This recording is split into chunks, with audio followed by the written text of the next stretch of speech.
Hello friends, मैं हूं मीको। चलिए शुरू करने से पहले एक रिक्वेस्ट है, बेटर ऑडियो एक्सपीरियंस के लिए हेडफोन्स लगा लो। इन कहानी को आप जिम में हो चाहे यात्रा में या लिखते हुए जब बोर हो जाए तो सुन के लिए कहानी आ जाओ मीको एफएम पर। चलिए तो शुरू हो रही है एक ऐसी कहानी जो सिर्फ सुनी नहीं महसूस की जाती है। चलिए तो शुरू करते हैं आज की कहानी। स्वर्ग की तलवार का प्रहार। चेन फैंग अपनी आत्मा शक्ति की मदद से अचानक ऊपर उठा। पूरी जगह एक ठंडे वातावरण से भर गई। भयानक जादुई चाकू का सामना करते हुए उसने अपनी तलवार से आगे वार किया। मोकान की पुतलियां हिंसक रूप से सिकुड़ गईं। इस पल उसने एक ऐसा दृश्य देखा जिसे वो कभी नहीं भूल सकता। ऐसा लग रहा था कि वो एक युवा लड़के का सामना नहीं कर रहा था, बल्कि उस वर्ग का सामना कर रहा था जो सभी जीवित प्राणियों को दबा देता है। इसकी तुलना में जादुई चाकू एक बच्चे के खिलौने जैसी लग रही थी। झंझनाहट, सोने और लोहे की कठोर आवाज के बाद सब कुछ गायब हो गया। चेन फैंग ने एक लंबी तलवार पकड़ी और अपने विरोधी की भौं से 3 इंच दूर रुक गया। हाय, मोकांग ने गहरी आह भरी और कहा, मैं हार गया। लोगों के बाहर लोग हैं और आकाश के बाहर दिन है। अप्रत्याशित रूप से वो एक दिन एक किशोर लड़की के हाथों में आ जाएगा। मोकांग का छुपा हुआ दर्द। फिर मोकांग मुड़ा और अकेले दर्शकों की ओर चल पड़ा। वो मूल रूप से एक साधारण सोल मास्टर था और दशकों की कठिन प्रशिक्षण के बाद ही वो सोल मास्टर के स्तर पर पहुंचा था। सोल फाइटिंग प्रतियोगिता में भाग लेने का कारण अधिक सोने के सिक्के कमाना था। अप्रत्याशित रूप से आज वो एक युवा से हार गया। उसकी प्रतिष्ठा चली गई और उसका पैसा भी बहुत खो गया। लेकिन तभी एक अजीब बात हुई। मोकांग की आंखों में आंसू आ गए। दर्शकों ने हैरानी से देखा। क्या बूढ़ा रो रहा है? कोई फुसफुसाया। मोकांग ने अपनी जेब से एक फटी हुई तस्वीर निकाली, एक छोटी लड़की की जो मुस्कुरा रही थी। माफ करना बेटी, उसने धीरे से कहा, तुम्हारी दवाई के लिए मैं फिर से हार गया। चेन फैंग ने ये देखा और उसके दिल में कुछ हिला। रुको, उसने आवाज दी। मोकांग रुक गया लेकिन मुड़ा नहीं। चेन फैंग ने अपनी जेब से एक पाउच निकाला, उसमें 5000 सोने के सिक्के थे। ये लो, उसने कहा।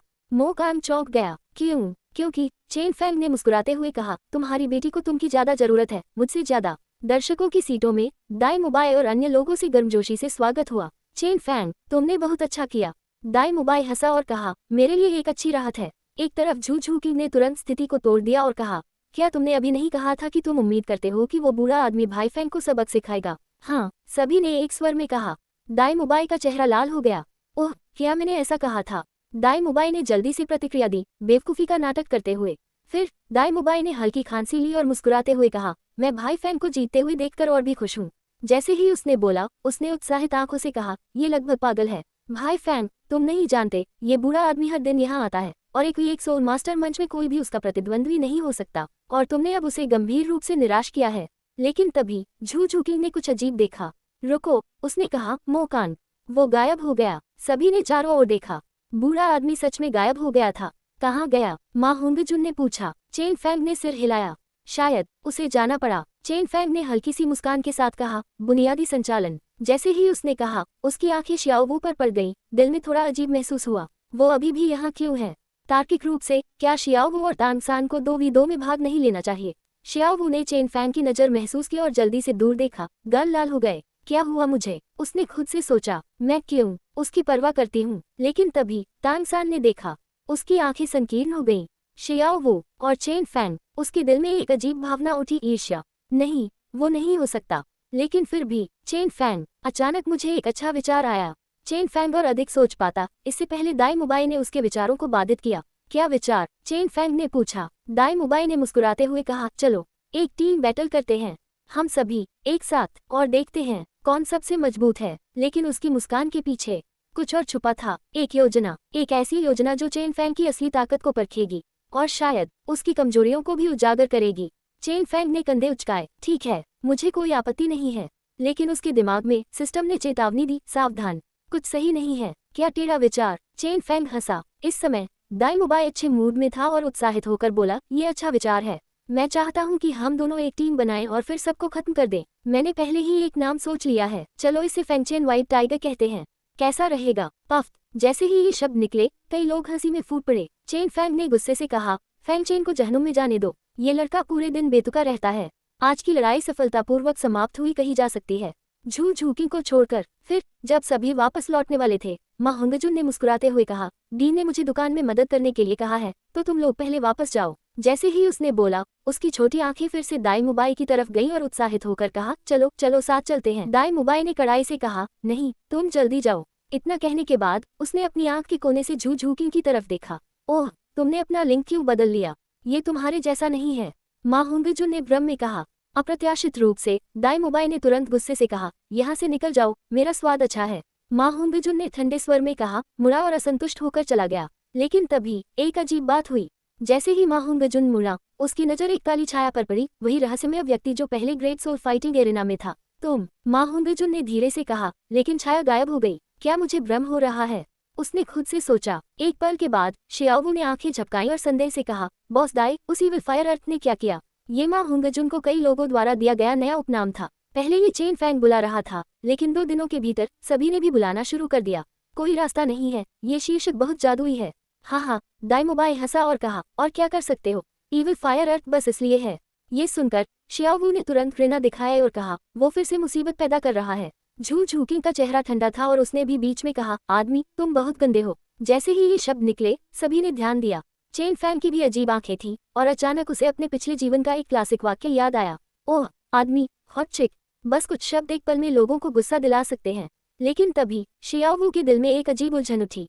उसने तांग सान की तरफ देखा, फिर चेन फैंग की तरफ। मैं क्या महसूस कर रही हूँ? उसने खुद से सोचा। तांग सान मेरा अच्छा भाई है, लेकिन चेन फैंग, वो कुछ अलग है। उसका दिल तेजी से धड़कने लगा। नहीं नहीं नहीं, मैं बस उलझन में हूँ। इस दृष्टिकोण से झू झूकिंग एक निश्चित प्रकार की लड़की के समान है। लेकिन शियाओवू ने मुस्कुराते हुए कहा, बहन झूकिंग, आपकी हमले की सीमा थोड़ी व्यापक है। हर कोई इस तरह नहीं है। बोलना खत्म करने के बाद उसने तांग सान की तरफ देखा। हालांकि जब उसकी परिधीय दृष्टि चेन फैंग को छुआ तो वो तुरंत फिर से लाल हो गई। शियाओवू अपने दिल में भी उलझी हुई थी।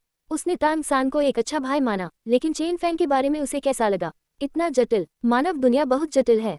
दाई मोबाई ने गुस्से से शिकायत की, ठीक है, बस तांग सान को शुद्ध और पवित्र रहने दो, हम सब गंदे हैं। इन शब्दों ने चेन फैंग को भौहें चढ़ाई और कहने से रोक नहीं सका, मोबाई, तुम किसके बारे में बात कर रहे हो? लेकिन तभी एक अजीब बात हुई। हवा में एक अजीब गंध फैल गई। ये क्या है? तांग सान ने सूंघा। चेन फैंग की आंखें संकीर्ण हो गईं। जहर, उसने धीरे से कहा, कोई हमें जहर दे रहा है।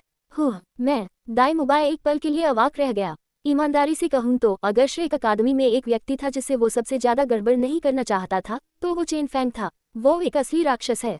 इसकी तुलना में दाई मोबाई को लगा कि वो साधारण है। इस समय झू झूकी ने एक कदम आगे बढ़ाया, दाई मोबाई के पास आए और ठंडे स्वर में कहा, क्या तुम्हारा स्वाद अच्छा है? इतना कहने के बाद वो तेजी से आगे चली गई, जैसे वो दूसरे पक्ष से बात नहीं करना चाहती थी। मैंने नहीं। दाई मोबाई लगभग मौत के घाट उतार दिया गया। फिर वो जल्दी से उसके पीछे भागा और उसे सांत्वना देने लगा। लेकिन तभी श्रेक अकादमी के सामने एक विस्फोट हुआ। धुआं और आग फैल गई। क्या हुआ? सभी चिल्लाए। चेन फैंग ने आगे देखा। वहां एक काला हुड वाला व्यक्ति खड़ा था, वही रहस्यमय हमलावर। तुम सभी, उस व्यक्ति ने कहा, आवाज ठंडी और धातु जैसी। तुम सभी मेरे साथ आओगे। उसने अपना हाथ उठाया और 10 काली छायाएं प्रकट हुई। सभी कठपुतलियां, सभी खतरनाक।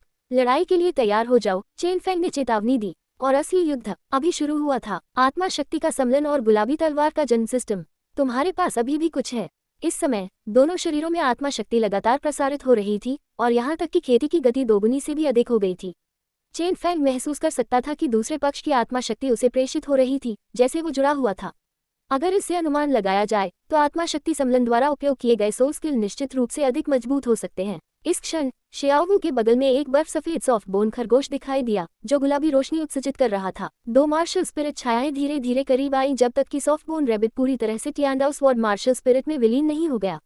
एक पल में टियांडाओ स्वॉर्ड गुलाबी रंग में चमकी, सीधे आकाश में पहुंच गई। तलवार का शरीर भी अधिक पतला हो गया और एक गुलाबी सफेद रोशनी फूट पड़ी। ये शानदार रोशनी एक सपने की तरह थी और इसकी सांस प्राचीन काल से आए लग रही थी। दुनिया में सभी चीजों पर हावी होने वाले स्वर्ग की आभा दोनों थी और एक कोमलता जो युगों से यात्रा कर रही थी। एक पल में चेन फैंग की आत्मा शक्ति आधी खपत हो गई। हालांकि शियाओवू की आत्मा शक्ति लगभग समाप्त हो गई थी और चेन फैंग से वेल की तरह अवशोषित हो रही थी। लेकिन तभी कुछ अप्रत्याशित हुआ। गुलाबी तलवार अचानक कांपने लगी। एक अजीब ऊर्जा फूटी, न शुद्ध प्रकाश, न अंधकार, बल्कि कुछ बीच में। ये क्या है? चेन फैंग ने सोचा। सिस्टम ने चेतावनी दी, अज्ञात सम्मिलन का पता चला। खतरा स्तर अनिश्चित। ये अच्छा नहीं है, चेन फैंग ने बुदबुदाया। धमाका। इस क्षण श्रेक अकादमी में हर कोई आकाश की ओर देखने लगा। कौन सा स्वर्ग विरोधी सोल बीस्ट क्लेश को पार कर रहा था? फ्लेंडर्स अपने कार्यालय से बाहर दौड़ा। ये शक्ति असंभव, उसने चिल्लाया। ये अकादमी के अंदर से आ रही है। दाई मोबाई, तांग सान और अन्य सभी छात्र भी बाहर आ गए, आकाश में गुलाबी रोशनी को घूरते हुए। वो चेन फैंग और शियाओवू हैं। तांग सान ने पहचाना, उसकी आवाज में हैरानी थी। वे क्या कर रहे हैं? झू झूकी ने फुसफुसाया। लेकिन तभी जंगल की गहराई से एक और उपस्थिति महसूस हुई। एक अंधकार में दुर्भावनापूर्ण ऊर्जा। कोई देख रहा है, चेन फैंग ने महसूस किया। उसने चारों ओर देखा, लेकिन कुछ नहीं दिखा। लेकिन वो जानता था, वो छाया वाला व्यक्ति करीब था। गुलाबी तलवार अचानक उज्ज्वल हो गई और एक विशाल ऊर्जा तरंग फैल गई। चेन फैंग और शियाओवू दोनों को एक अजीब अनुभूति हुई, जैसे उनकी आत्माएं एक दूसरे से जुड़ गई हों। मैं तुम्हारे विचार सुन सकती हूँ, शियाओवू ने हैरानी से कहा। क्या? चेन फैंग चौंक गया। तुम सोच रहे हो कि ये सम्मेलन कितना शक्तिशाली है? शियाओवू ने मुस्कुराते हुए कहा। और तुम सोच रहे हो कि मैं कितनी क्यूट हूँ? चेन फैंग का चेहरा लाल हो गया। मैंने ऐसा नहीं सोचा। झूठे, शियाओवू ने हंसते हुए कहा। लेकिन तभी सम्मेलन में एक दरार आई। गुलाबी तलवार टूटने लगी। नहीं, चेन फैंग चिल्लाया। उसने शियाओवू का हाथ पकड़ा, अपनी सारी शक्ति सम्मेलन में डाल दी। और तभी एक चमत्कार हुआ। गुलाबी तलवार फिर से पूरी हो गई, लेकिन अब वो अलग थी। वो अब केवल एक तलवार नहीं थी, बल्कि एक जीवित प्राणी थी। उसमें चेतना थी। मैं हूँ, एक आवाज गूंजी तलवार से। मैं गुलाबी स्वर्गीय तलवार हूँ। चेन फैंग और शियाओवू के प्यार से जन्मी। प्यार, दोनों ने एक साथ चिल्लाया। चेहरे लाल हो गए। तलवार मुस्कुराए। हाँ, तुम दोनों के दिलों का सम्मेलन। और अब मैं तुम्हारी शक्ति हूँ। लेकिन तभी जंगल से एक काली तलवार निकली, छाया वाले व्यक्ति की। दिलचस्प, उस व्यक्ति ने कहा। एक प्रेम जन्मित हथियार, कितना दुर्लभ। उसने हमला किया। काली तलवार गुलाबी तलवार की ओर झपटी। चेन फैंग ने बचाव किया, लेकिन नया हथियार अभी भी कमजोर था। हम हार जाएंगे, शियाओवू ने डर से कहा। लेकिन तभी तलवार ने फुसफुसाया, विश्वास करो, एक दूसरे पर और मुझ पर। और चेन फैंग और शियाओवू ने एक दूसरे का हाथ पकड़ा, आंखें बंद की और विश्वास किया। गुलाबी तलवार चमकी और छाया वाले व्यक्ति को पीछे धकेल दिया। तियानदाओ तलवार, नर्म हड्डी वाला खरगोश और मार्शल सोल फ्यूजन तकनीक। निंगरोंगरों की आंखों में छलकता आंसू था, मानो वो किसी भी क्षण रो पड़ेगी। तांग san को देखते ही उसमें जान आई। फिर उसने तांग san को दाई मुबाई को मारने के लिए उकसाना शुरू कर दिया। ये सुनकर चेन फैंग को थोड़ा अजीब लगा। क्या यह महारानी अपना दिमाग खो बैठी है? अगले ही पल तांग san आगे बढ़ा और निंगरोंगरों से बहस करने लगा। इस मौके का फायदा उठाते हुए चेन फैंग ने शियाओवू को आंख मारी और अकादमी के भीतर की ओर देखा। शियाओवू की बड़ी बड़ी आंखों में भ्रम था। उसने अपनी उंगली अपनी ओर इशारा करते हुए उठाई। चेन फैंग ने हल्के से सिर हिलाया और अकादमी में प्रवेश किया। क्या तीसरे भाई का इंतजार किया जाए? शियाओवू ने तांग san की ओर देखा। उसके मन में थोड़ी उलझन थी। पर अगर चेन फैंग के पास कोई महत्वपूर्ण बात होती, वह भी उसकी सोल बीस्ट पहचान के बारे में, ये सोचकर शियाओवू ने भीतर कदम रख दिया। दोनों एक एकांत जगह पर पहुंचे, जहां चारों ओर घने पुराने पेड़ों का सन्नाटा था। तुम मुझे क्यों बुलाया? शियाओवू की आवाज धीमी थी। ऐसा एहसास उसे पहले कभी नहीं हुआ था। इतने गहन माहौल में चेन फैंग के सामने अकेले होकर वह खासी घबराई हुई थी। टीम बनाना, शियाओवू ने उत्सुकता से पूछा। चेन फैंग मुड़ा और मुस्कुराते हुए बोला, मैं बस ये पूछना चाहता हूँ, क्या तुमने तांग san के साथ टीम नहीं बनाई है? क्या तुम 2 सदस्यीय टीम की बात कर रहे हो? ये तुम्हारा मामला नहीं है। क्या तुमने दाई मुबाई के साथ टीम बनाने से इनकार नहीं किया था? ये बात अलग है। ये सुनकर चेन फैंग का चेहरा गंभीर हो गया। तुमने कहा, अरे ये छोटी शैतान खरगोश, तुम्हारे दिमाग में हर वक्त अजीब बातें ही घूमती रहती हैं। मैंने दाई मुबाई को इसलिए मना किया क्योंकि मैं तुम्हारे साथ टीम बनाना चाहता हूँ, चेन फैंग ने गुस्से में कहा। गलत मत समझो, चेन फैंग ने इनकार किया। शियाओवू एक पल के लिए स्तब्ध रह गई और लगा जैसे उसे कुछ समझ आया। वह अपना मकसद कैसे जाहिर कर सकता था? लड़कियों के साथ रहने में सबसे बड़ी मनाही क्या है? पहले ही कदम पर अपना प्यार जाहिर कर देना। शियाओवू ने अपनी सुंदर आंखें झपकाईं और कहा, तो क्या तुम्हारा मतलब है हम दोनों के बीच भी मार्शल सोल फ्यूजन तकनीक संभव है? ये ठंडा चलन शतरंज में वरिष्ठ को पहले घेरने से कम नहीं था। चेन फैंग, प्रश्नवाचक चिन्ह। ये सिर्फ इसलिए क्योंकि हमारा तालमेल बेहतर है। चेन फैंग का चेहरा शांत था, मानो वो कोई सामान्य सी बात कह रहा हो। शियाओवू, तुम एक खरगोश की तरह चालाक हो। तुमने दाई मुबाई से सीखा तो नहीं लिया ना? क्या तुम्हें लगता है कि हम दोनों के पास भी मार्शल सोल फ्यूजन स्किल है? तुम हमारे दोस्त हो, मैं मदद कहाँ मांगूं? ज्यादातर समय तुम भोली रहती हो, पर कभी कभी बहुत चालाक हो जाती हो। सिस्टम मॉल खुल। फिर उसने हल्का खांसा और कहा, शायद ये सचमुच संभव है। उनकी आंखों के सामने एक इंटरफेस खुला, जिसमें अनेक वस्तुएं सजी थी। चेन फैंग ने तुरंत सॉफ्ट बोन रैबिट की मार्शल सोल फ्यूजन स्किल ढूंढी और कीमत देखी 1000 विलेन वैल्यू। आखिरकार ये स्किल प्रायिकता पर आधारित थी, इसलिए विनिमय सस्ता था। पर चेन फैंग के लिए यह एक भारी रकम थी। उसकी वर्तमान विलेन वैल्यू थी सिर्फ 1400। अदला बदली करनी होगी, दर्द तो सहना ही पड़ेगा। इस चालाक खरगोश को फंसाने के लिए कुछ न कुछ तो दांव पर लगाना होगा। विनिमय पूर्ण मार्शल सोल फ्यूजन स्किल वितरित। सिस्टम की आवाज के साथ ही चेन फैंग का दिल कांप उठा। यह मेहनत की कमाई थी। उसने खुद को सांत्वना दी, कोई बात नहीं, अगर शियाओवू को जीत लिया तो तांग san को नीचा दिखाने के मौके तो और भी मिलेंगे। इसके बाद गंभीरता से उसने कहा, शायद हम सच में फ्यूजन कर सकते हैं। हाँ, शियाओवू ने नाराजगी से कहा, तुम्हें लगता है मैं इतनी भोली हूँ? चेन फैंग ने शैतानी मुस्कान के साथ कहा, पास आओ, अगर यकीन नहीं है तो आजमा कर देखो। ये कहते हुए उसने दायां हाथ फैलाया और बर्फ सी सफेद तियानदाओ तलवार का मार्शल सोल प्रकट हुआ। उसी क्षण शियाओवू के शरीर में एक अजीब सी अनुभूति हुई। तियांदाओ तलवार का आभामंडल इतना निकट था, कैसे आजमाएं? शियाओवू ने भोलेपन से पूछा। शरीर का स्पर्श, चेन फेंग ने निर्मल भाव से कहा। अच्छा नहीं लगता। शियाओवू के गाल लाल हो गए। बस एक छोटा सा आलिंगन। चेन फेंग गंभीर था, मानो कोई रहस्य खोज रहा हो। शियाओवू की आंखों में संघर्ष झलका, पर नजदीक से महसूस करने पर मार्शल सोल का आकर्षण स्पष्ट था। चेन फेंग ने इंतजार नहीं किया, वह आगे बढ़ा और उसे स्वाभाविक रूप से गले लगा लिया। आलिंगन में चेन फेंग ने शियाओवू के सार को महसूस किया और आश्चर्यचकित रह गया। एक सॉफ्ट बोन रैबिट होने के कारण उसका शरीर लचीला था, पर अविश्वसनीय रूप से कोमल, मानो हड्डियां ही न हों। उसके शरीर से एक सहज, मधुर गंध आ रही थी। शियाओवू भी कम भ्रमित नहीं थी, उसका दिल जोर जोर से धड़क रहा था। चेन फेंग की गर्दन के पास अपना गाल रखे उसके इस नजदीकी रूप को देखकर वह विह्वल हो गई। कैसा लग रहा है? शियाओवू ने होठ सिकोड़कर फुसफुसाया। बहुत अच्छा, आरामदायक। चेन फेंग ने प्रशंसा की। शियाओवू की आंखें चौंधिया गईं। यह नहीं पूछा, मैंने मार्शल सोल फ्यूशन के बारे में पूछा। अच्छा, तो गहराई से महसूस करते हैं। चेन फेंग ने आंखें बंद कर ली और उसे और कसकर भींच लिया। धीरे धीरे उसे एक प्राकृतिक जंगली सार का आभास हुआ, कोमल पर सरल। क्या यही सिल्की बोन रैबिट है?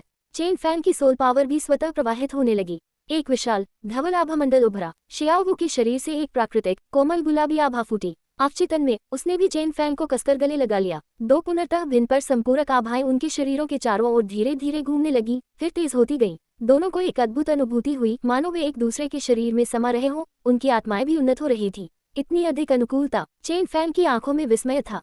ये तो उसकी योजना से कहीं आगे की बात हो रही थी। सिस्टम, तुम्हारे पास अभी भी कुछ तो है। इस समय दोनों के शरीरों में सोल पावर का प्रवाह निरंतर जारी था, और यहाँ तक कि उनके अभ्यास की गति भी दोगुनी से अधिक हो गई। चेन फेंग विपरीत शरीर की सोल पावर को अपनी ओर आते हुए महसूस कर सकता था, मानो दोनों अब एक सूत्र में बंध गए हों। इससे अनुमान लगाया जा सकता था कि सोल पावर फ्यूशन से उपयोग किए जाने वाले सोल स्किल निश्चित रूप से अधिक शक्तिशाली होंगे। उसी क्षण शियाओवू के पास एक बर्फ सफेद कोमल हड्डी वाला खरगोश प्रकट हुआ, जो गुलाबी प्रकाश उत्सर्जित कर रहा था। दोनों मार्शल सोल की छायाएं धीरे धीरे निकट आईं, यहाँ तक कि वो सॉफ्ट बोन रैबिट पूरी तरह से तियांदाओ तलवार के मार्शल सोल में विलीन हो गई। तत्काल तियांदाओ तलवार गुलाबी चमक में नहा गई, आकाश की ओर सीधी उठती हुई प्रतीत हुई। तलवार का बदन भी अधिक पतला और नुकीला हो गया, और एक गुलाबी सफेद प्रकाश की चमक फूट पड़ी। ये शानदार चमक एक सपने जैसी थी, और इसकी महक प्राचीन काल से आ रही प्रतीत होती थी। इसमें एक और समस्त सृष्टि को दबाने वाले स्वर्ग का आभा मंडल था, तो दूसरी ओर युगों युगों से यात्रा करती हुई एक कोमलता भी। एक पल में ही चेन फेंग की सोल पावर आधी खत्म हो गई, परंतु शियाओवू की सोल पावर तो लगभग समाप्त हो चुकी थी, और वह चेन फेंग से एक हवेल मछली द्वारा समुद्र को निगलने की तरह खींची जा रही थी। धम्म! उसी क्षण श्रेक अकादमी में सभी ने आकाश की ओर देखा। क्या ये कोई स्वर्ग को चुनौती देने वाला सोल बीस्ट था जो अपनी परीक्षा पार कर रहा था? शियाओवू की सोल पावर लगभग खत्म होने के बाद आगे क्या होगा? क्या तियांदाओ तलवार अब पहले से भी ज्यादा खतरनाक बन चुकी है? नीचे कमेंट में अपनी थ्योरी जरूर बताएं। अगर वीडियो पसंद आया हो तो लाइक करें, और ऐसी ही रोमांचक कहानियों के लिए चैनल को सब्सक्राइब करना न भूलें।